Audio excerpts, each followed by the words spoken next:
Bien-aimés, chers amis, frères et sœurs, bonjour.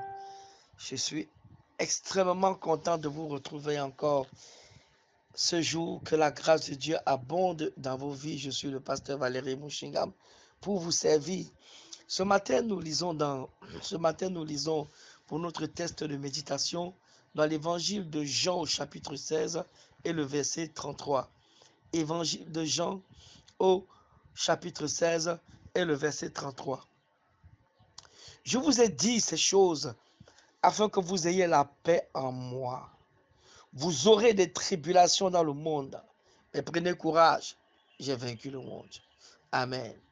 Je vous ai dit ces choses afin que vous ayez la paix en moi. Vous aurez des tribulations dans le monde, mais prenez courage, j'ai vaincu le monde. Chers amis, chers frères et sœurs, Jésus n'a jamais dit que les choses seront faciles. Au contraire, ce que Jésus a dit, prenez courage. Prenez courage. J'ai l'habitude de dire que la vie chrétienne n'est pas du tout une récréation, une cour de récréation. Et nous n'allons pas entrer alors au ciel avec les mains dans les poches. Vous savez, nous avons un grand ennemi. Nous avons tellement d'ennemis. Déjà, il est dit que le péché nous enverra si facilement.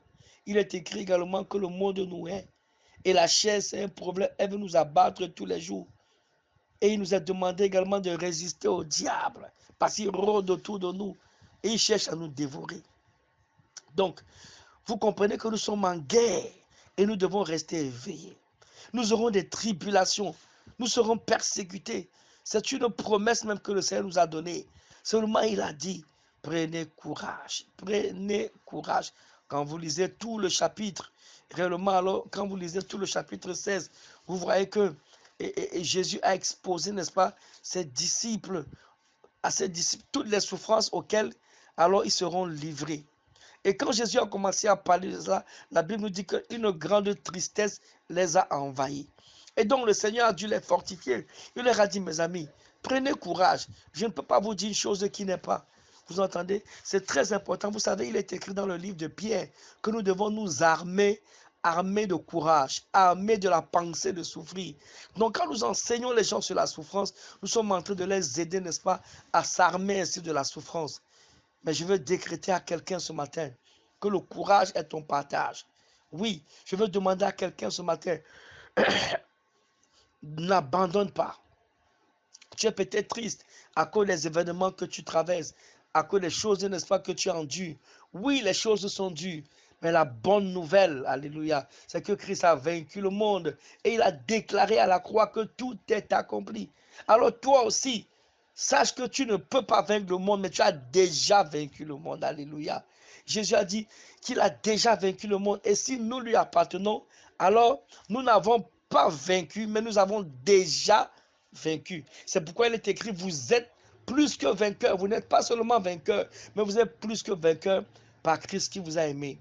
Yes, je décrète et je déclare que rien de tout ce qui t'arrive ne t'amènera à perdre ta paix, à perdre ta joie en Christ.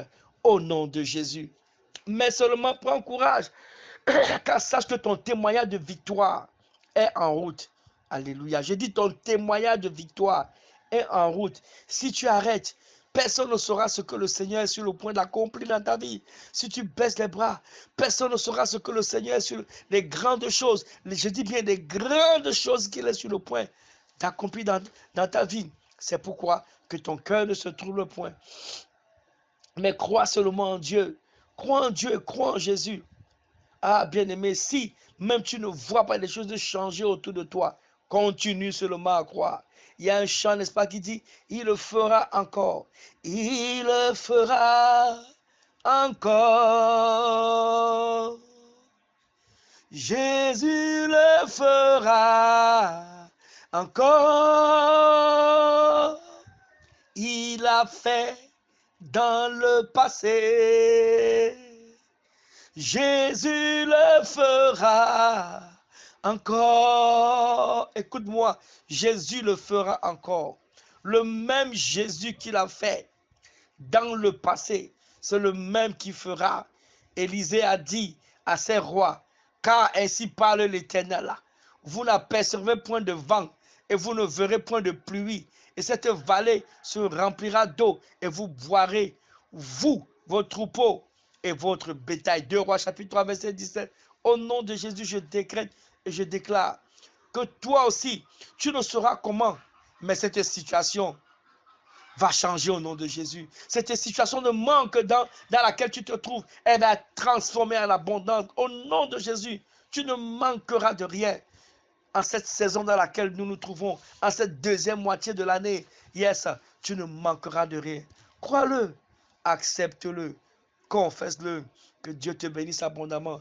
Je prie que l'Éternel bénisse ta journée, que la bonne main de l'Éternel repose sur toi. N'oublie pas de partager alors ces exhortations à plusieurs autour de toi. Assurément, cela leur fera un très grand bien. Que Dieu te bénisse. Et si le Seigneur Jésus n'est pas revenu avant demain, assurément, nous allons nous reparler. Amen, amen.